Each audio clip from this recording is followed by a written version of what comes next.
welcome back sa Nuna Community Games at nandito tayo sa Manila. Meron tayong bagong kalaro, si Sir Andre po. Sir Andre. Familiar po ba kayo sa ating color game? Yes po. Bibigyan ko po kayo initial ng 20 pesos at papalaguin natin yan. Bibigyan ka namin ng 3 chances na mapalago ang yung 20 pesos. Ready ka na? Yes po. Okay, first round po natin. Ano pong color ang gusto? Blue. Color blue. Click mo na po ang iyong roll. Anong kapalaran ng color blue mo, Lods? Plus 20, meron ka ng automatically 40 pesos. Second round, magpapalit ka ba ng color? Apo. Anong color? Color white po. Ay, color white. Roll. Second round.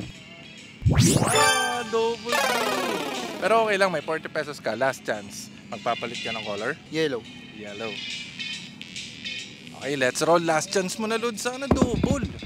Ayun. So, meron ka 60 pesos, Lods. Congratulations, Lods Andre. May mga shoutout ka ba dyan? Shoutout po sa mga tropa ko na taga sa Mapulan Lupa. At maraming salamat. Magbabalik muli ang Nuna Community Games. Bye-bye!